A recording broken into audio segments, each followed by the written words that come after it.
पर केवीएस के बैच में और पेडागोजी स्पेशल में अभी भी एडमिशन्स आपके ओपन हैं, आप जाकर के एनरोल कर सकते हैं। फर्स्ट क्वेश्चन पे आते हैं। Information processing theories are known to break intelligence down into various basic skills that people employ to take in information process and then use it to reason and solve problems. Who is best known for propounding such theory?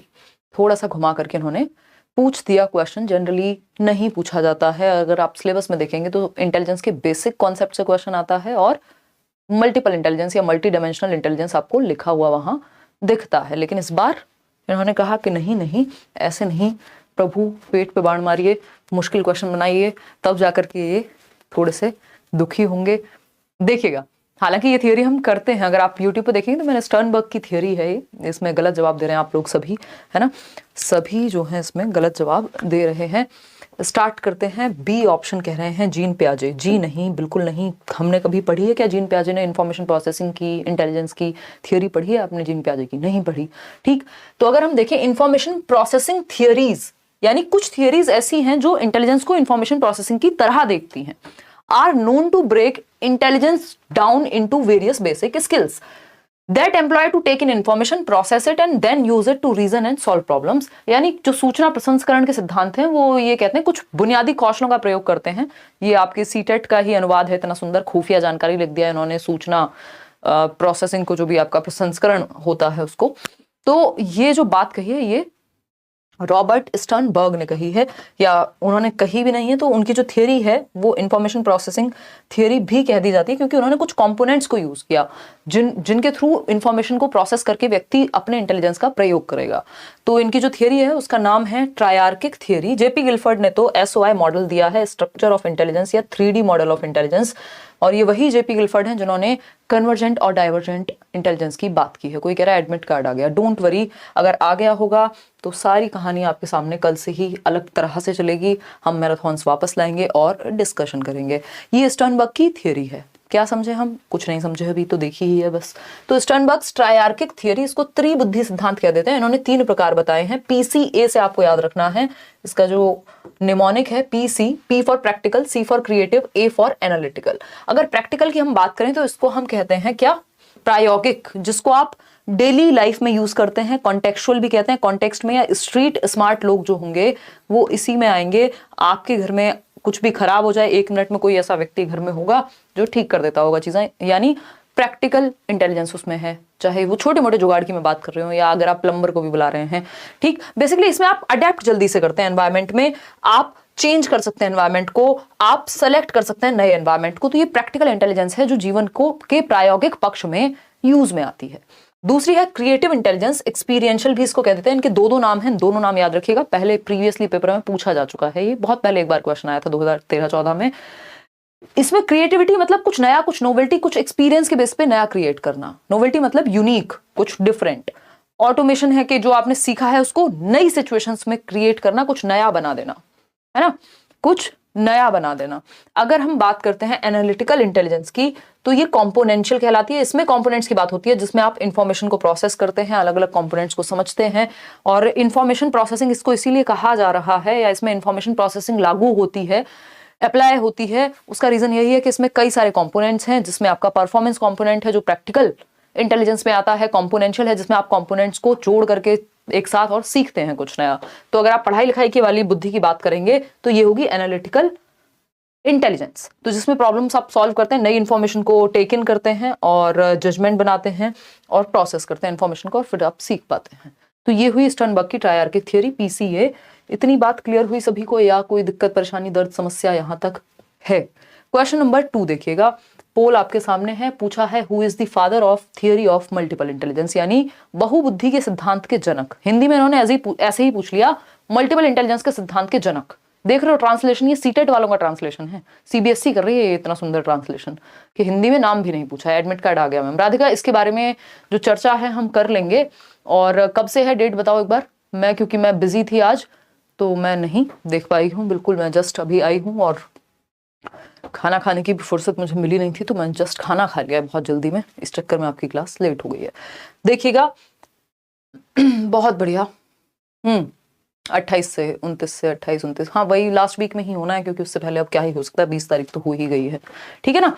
तो अगर हम बात करें, इस पर चर्चा कर लेंगे, डोंट वरी, जो भी डिटेल्स आपके पास हो आप कमेंट्स में छोड़ सकते हैं बाद में, अभी पहले पढ़ लो, क्योंकि एडमिट कार्ड आने से नहीं चलेगा ना, पढ़ने से भी चलेगा।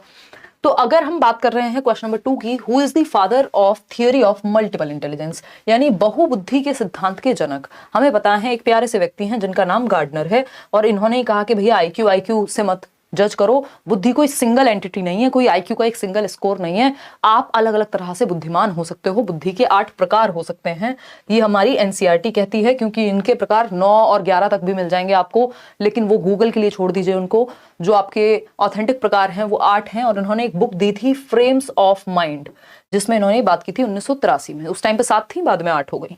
तो गार्डनर हैं मल्टीपल इंटेलिजेंस के प्रवर्तक, अगर हम कहें, 8 प्रकार की बुद्धि है, फटाफट से नजर डालेंगे, क्योंकि इस टाइम पे दिमाग में चीजें होना बहुत जरूरी है, सिर्फ 8 प्रकार नहीं, इसके बारे में भी पता हो।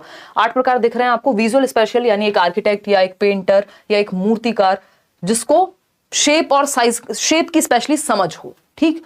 फिर आता है लिंग्विस्टिक वर्बल, यानी जो आपके गणित पढ़ाने वाले मास्टर जी हैं, उनकी लैंग्वेज पे भी पकड़ है, और बेसिकली गणित नहीं भी तो कोई भी टीचर है अगर, तो लिंग्विस्टिक इंटेलिजेंस होती है, यानी भाषा पे पकड़ है, किस पे, भाषा पे पकड़ है, चाहे वो आपका राइटर ही क्यों ना हो, ठीक, पोइट्स में भी ये बुद्धि होगी।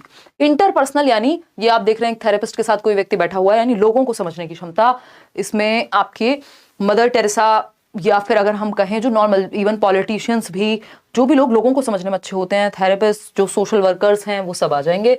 इंट्रापर्सनल मतलब सेल्फ, खुद को समझने की, ये देख रहे हैं अकेली बैठी हैं देवी जी और कुछ टाइप कर रही हैं। फिलोसोफर जैसे लोग इसी में आते हैं, स्पिरिचुअल जो समझ रखने वाले लोग हैं वो इसी में आते हैं, सेल्फ को समझने की।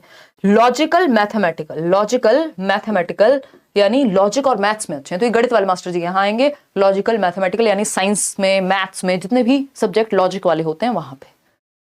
म्यूजिकल इंटेलिजेंस, AR रहमान, और भी आप एग्जाम्पल यहाँ पे रख सकते हैं जिनको म्यूजिक की समझ है, गाने की या बनाने की, ठीक, क्योंकि जो धुन है, जो कंपोजर है, उसको भी तो म्यूजिक की समझ होनी चाहिए।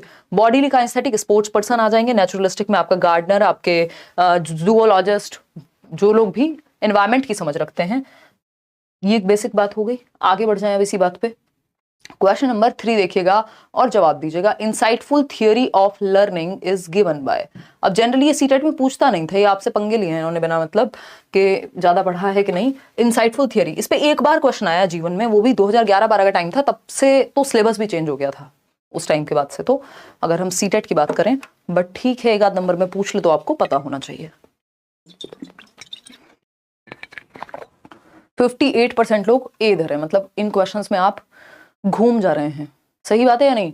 ईवीएस नोट्स अब आपको तुरंत से तुरंत मिल जाएंगे, हो सकता है, अच्छा कल यार बाकी सारी चीजें अब मुझे डिले करनी पड़ेंगी, पहले यही काम होंगे, बट कल भी एक काम है, परसों तक ईवीएस मिल जाएगा आपको। मेरा 29 को ही है एग्जाम, सिद्धू कह रहे हैं, ठीक है। जिनका 29 को एग्जाम है वो एक आध मेल छोड़ दीजिएगा, अगर कुछ चर्चा होगी आपके पास, आपको लगता है कि सेंटर वगैरह कहाँ है, जो भी है देखिएगा। इंसाइटफुल लर्निंग, इंसाइटफुल का मतलब है सीखने का व्यावहारिक सिद्धांत। देख रहे हैं अब ये इनकी हरकतें देखो आप, हिंदी में लिख दिया है व्यावहारिक सिद्धांत और इंग्लिश में लिखा है क्या, सूझ का सिद्धांत। तो आपको इस सिचुएशन में एक बार इंग्लिश में झांक के देख लेना है कि सरकार कहा क्या जा रहा है, क्योंकि व्यावहारिक सिद्धांत जैसा कोई सिद्धांत है नहीं। पहली बात तो बिहेवियरल थियरी नहीं है, कोई नाम है बिहेवियरिज्म में, व्यवहारवाद में थियरीज के नाम है। जैसे थॉर्नडाइक की थियरी का नाम क्या है, ट्रायल एंड एरर है।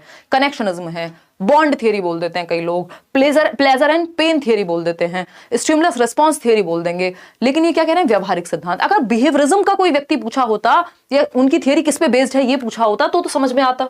तो ये क्वेश्चन ही गलत हो गया अपने आप में। तो थॉर्नडाइक तो इसका जवाब होंगे नहीं, क्योंकि एक तो इंग्लिश फाइनल होता है। जब हिंदी और इंग्लिश में अगर कंफ्यूजन है आपको, तो इंग्लिश में जो सही लिखा होगा, मतलब सही उसको माना जाएगा जो इंग्लिश की साइड लिखा है, ऐसा पेपर कहता है, मैं नहीं, ठीक। तो ये गार्डनर भी नहीं है, ये व्यक्ति है कोहलर। हल और टॉलमैन का जो सिद्धांत है वो न्यू बिहेवियरिस्ट हैं। टॉलमैन आपको पढ़ने की जरूरत नहीं है, हल ड्राइव रिडक्शन की बात करते हैं। अगर हम बात करें, इन्होंने साइन लर्निंग की बात की है।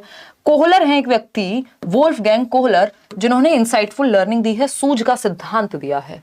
ये वही कोहलर हैं जिन्होंने एक सुल्तान नाम का, मतलब चिंपैंजी तो कई सारे थे, बट जिसका प्रयोग फेमस है वो है सुल्तान नाम का एक चिंपैंजी था। वो सुल्तान नहीं है, रे सुल्तान वाला सुल्तान नहीं है मूवी वाला, दिस इज मतलब इट्स अ चिंपैंजी, ठीक है। अंकिता क्या कह रही है, ma'am good evening ma'am, CTET वालों का मेल मैंने आज ही देखा है, इमेज सही अपलोड नहीं थी। बट कल का मेल था और लास्ट भी कल थी, तो क्या मेरा फॉर्म रिजेक्ट हो जाएगा, एडमिट कार्ड नहीं आएगा? पूरे चांसेस हैं अंकिता। ये कमाल करते हैं लोग भी, और आप लोग भी प्लीज इस चीज के प्रति थोड़े से अवेयर रहे हैं। अब बताओ क्या करे इंसान, उसको सपने थोड़ी आ रहे हैं कि एक दिन पहले या लास्ट डे पे ही मेल आएगा, बट क्या कर सकते हैं, अब यही तो रूल्स हैं, इन्हीं के साथ तो खेल रहे हैं लोग। ठीक है ना, बहुत बढ़िया। किसको नेहा, किसकी बात कर रहे हो भाई? तो अगर हम बात करें कोहलर की, तो कोहलर ने इंसाइट क्या होता है, अचानक से दिमाग की बत्ती जल गई मेंटोस खा करके।